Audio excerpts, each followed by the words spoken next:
Hey YouTube, Alex here, and in today's video I want to talk about why I have low expectations while traveling. Number one, I am rarely let down. It is my belief that expectations, specifically in the form of desire, leads to a great deal of unhappiness. And a lot of people, when they are unhappy while traveling, I think it comes down to unmet expectations, where they go in thinking that the experience is going to be up here, and then it actually comes in down here for them. And you might be wondering, what's the problem with desire? Don't we all have desires? And of course, everybody has desires. In fact, I often try to have no expectations at all if I can help it. And this way, if things aren't optimum, then it doesn't bother me. Some people come to Thailand with 100% expectations. They expect that as soon as they get off the plane, they're going to be swarmed by beautiful women. They're going to go to the most fun bar they've ever been to in their life. They're going to have the best meal in their life. That's not quite realistic. And some people, when they don't have that experience, may feel a bit disappointed. I love Thailand for what it's worth. It's my favorite country, but I don't expect everything to be perfect all the time anywhere I go. And I don't expect every interaction to be perfect everywhere I go. I have experienced some heartbreak here in Thailand. I have experienced getting a little bit of tummy troubles at one point. There have been many supremely hot days here in Thailand,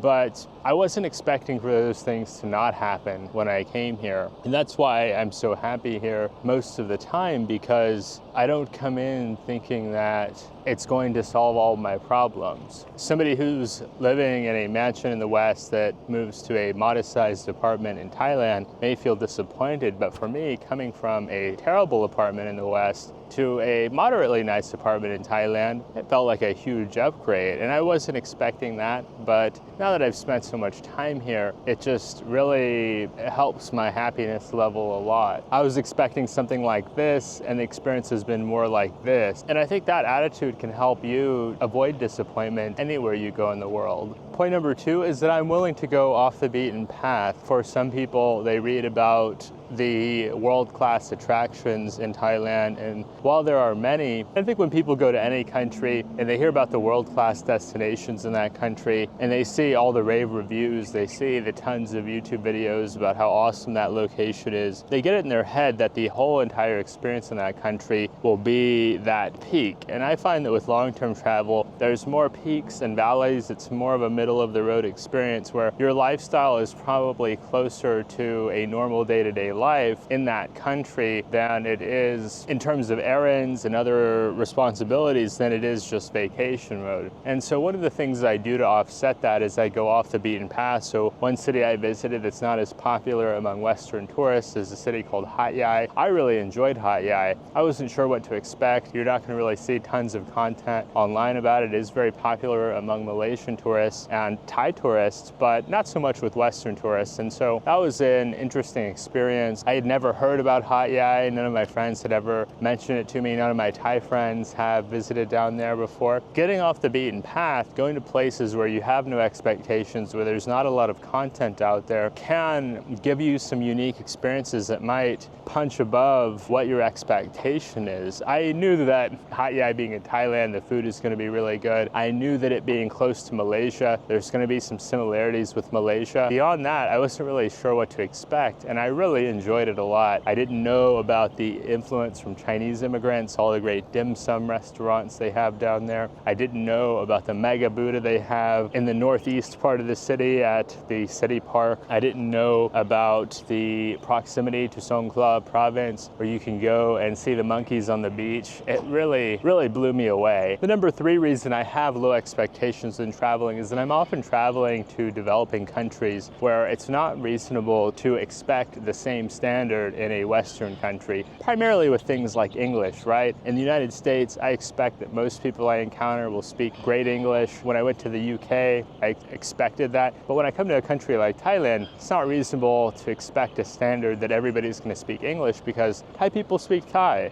When I'm traveling in the Philippines, I can expect that many people have English, but I also have to be prepared for brownouts and other infrastructure challenges due to inclement weather that can sometimes occur in that part of the world. Part of what I expect in some developed countries is that the weather is going to be quite cold. If I go to the UK or I go to a Scandinavian country like I went to last summer, Finland, it's expensive to build for extremely cold weather, unlike say in the Philippines where you can actually have open air accommodation and be just fine. It's unreasonable to pay say equivalent of $10 US per night to stay at a more open air or open style resort in the Philippines and wonder to yourself, why is this not the same level of luxury as a $100 or $200 a night hotel in Helsinki, Finland? It's not to say that luxury doesn't exist. There's plenty of luxury in the Philippines, but one of the things that I like about traveling in the developing world versus the developed world is that you have a variety of price points, whereas in developed countries,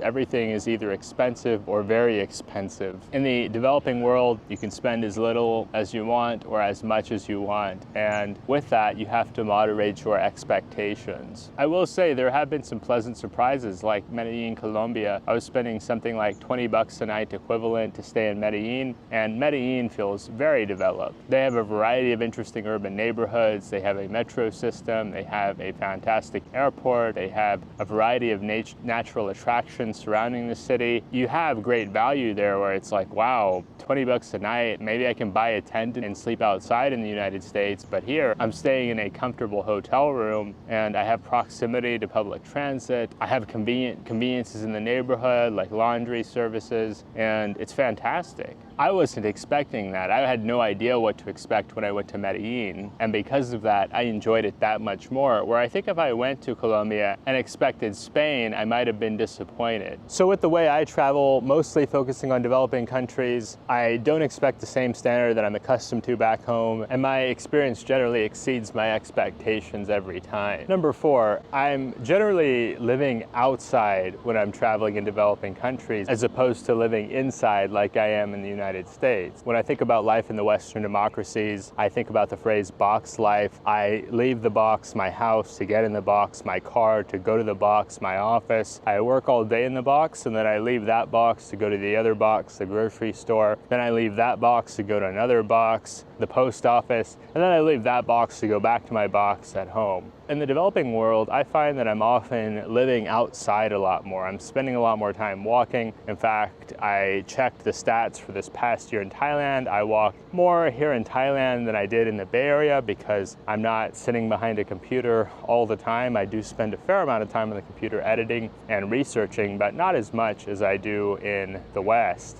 Because I'm spending so much more time outside, I don't need as large of a space to live in. I don't need a luxurious space to stay in because I'm not spending all of my time there. Here in Bangkok, I'm fine with a modest-sized apartment because I'm here living in Bangkok. I'm not living in a small box that happens to be located in the city of Bangkok. I'm actually actively participating in the city. I'm going out, I'm trying different food, I'm exploring different neighborhoods, I'm going to the top of different buildings, I'm checking out some of the beautiful parks here. I'm seeing the monitor lizards in Lumpini Park. I'm doing so much outside of my apartment as opposed to spending all of my free time in my apartment either to save money or to do chores that I don't expect to live in a palace. I don't expect to have a big kitchen because I need to cook to save money to actually go out to restaurants and have food that way. Is it as cheap as it would be to cook at home? No, it's not. But it's also not nearly as expensive as it is to be eating takeout in the West, which is what a lot of working people have to do to save money. It's simply cost prohibitive to eat a lot of takeout in the United States or other Western democracies. Finally, my life being the way it is in the United States, not really having any family and having moved around a lot, it really doesn't take a lot to impress me. When I'm traveling in developing countries, I'm impressed by how close people are with their families. I'm impressed that people seem to have some meaning beyond money in their lives. Now, of course, money is important in every country, but I find that people in the developing world have some other kinds of motivations in life beyond that, and that it creates more interesting or meaningful conversations. I guarantee you, if you have a conversation in the West, one of the first questions that comes up when you're meeting somebody new is, what do you do for work? What do you do for a living? And they will figure out and suss out how valuable it is for them to continue the conversation. I remember at a company